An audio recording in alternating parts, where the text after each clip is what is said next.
Hey there, this is Elizabeth, the teaching artist for the Timken Museum of Art. The museum has asked me to help you guys make art even though you can't go back to school. So I'm making a series of online videos to help us all stay positive and creative until this crisis passes. I know making art helps me to de-stress. In fact, the paintings you are seeing now are mine. Making art is proven to reduce stress and anxiety, as well as releasing dopamine, which is the stuff that our brains release to make us feel good. So let's bring on the good vibes and get started. This first lesson is called Visual Perspective. Make your drawing look real. And then in this next slide, you're going to see what it is that you will be creating. It's not necessary that you match all my colors, but please try to follow along with the drawing in the next slides. But before we start the project, I need to show you what materials you need. Real basic: pencil, eraser, paper, ruler, colored pencils. Next, I need to show you how to draw a boat. You're going to see in this picture that the boat I'm showing you how to draw is just made up of a bunch of basic geometric shapes. Now you're going to watch me do a drawing of a boat using those basic shapes I was just talking about. To get started, I'm just drawing a trapezoid. The next shape after the trapezoid is going to be a parallelogram. Now a parallelogram's got those parallel lines at the top and bottom, and it's a little slanted. It's a little different than a rectangle. The next shape I'm drawing is going to be a rectangular prism. It's not a cube because it's not a square that's made 3D, but it's a rectangular prism because it's a rectangle that we're making 3D. So it's essentially a box. You're drawing a couple of boxes on top of each other. You've got a bigger one and a smaller one. Right there, I'm drawing the smaller one. Now I'm doing the front of the boat. I'm just using a basic triangle. The windows for the cabin of the boat, just using ovals.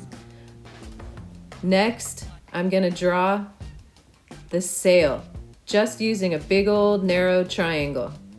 And after that, I just need a super long skinny rectangle to make the mast of the sailboat.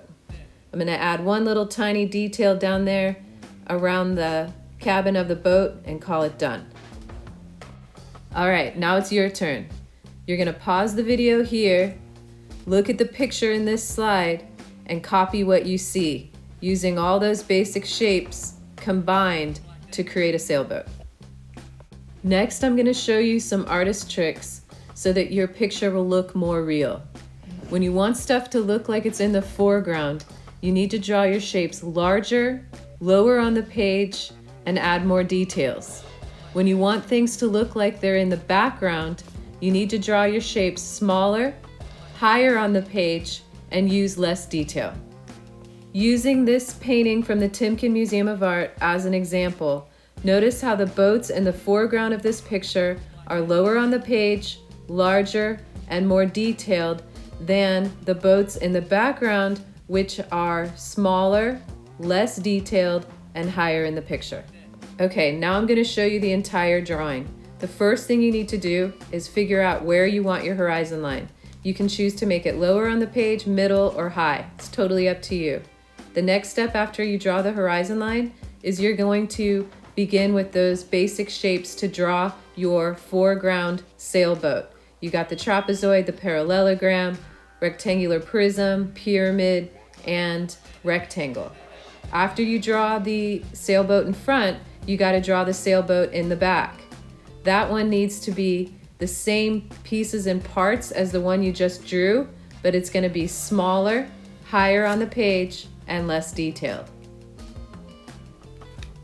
The final step of the drawing is to draw in the background.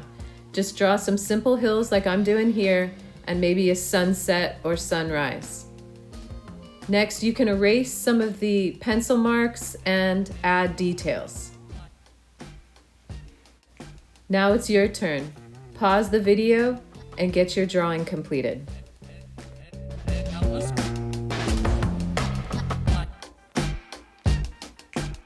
Now we're ready for the color.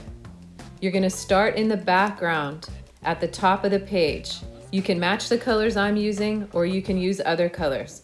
Just make sure that you overlap each new color with the previous color. So if you start with a purple, color with the purple, then color with the red, overlap the red, then go to your next color, let's say orange, overlap the orange with the red, then color in with just the orange, move down the page a little bit, get to the yellow, color in the yellow, overlap the orange, color in the sun, and as you've seen, now I've already done the mountains. I'm using blue and purple in the mountains, and then in the water, I'll be using the purple, I'll be using the blue, some of the red, orange, and yellow, because the water will be reflecting the colors in the sky. Notice how I don't fill everything in at first. I leave gaps in between the colors that I then later fill in with other colors, meaning I started with the blue and purple, left some empty spaces. Now you can see I'm filling some of those empty spaces in with the red and with the orange. One thing you gotta look out for is if you put yellow on top of any of the blue, like directly on top of the blue, it's gonna turn green. So put some red down and then put some yellow down, or have a space that's completely blank to put yellow on. Try not to put yellow on top of the blue. Now you can see that I'm coloring in the sails. You can color them in any color you want, and that also goes for the bodies of the sailboats. The cabin can be whatever color you want. The base of the boat can be whatever color you want. I'm just using browns and blues. I am thinking about shadowing though. So you're gonna notice that I made the parts of the boat closer to the water a little darker. And then the parts of the boat that are a little higher up and facing the sun get a little bit lighter. That way we can get a feeling of light and shadow on the boat. Now it's your turn to color in your drawings. Be as expressive as you want, have some fun with it, and be creative.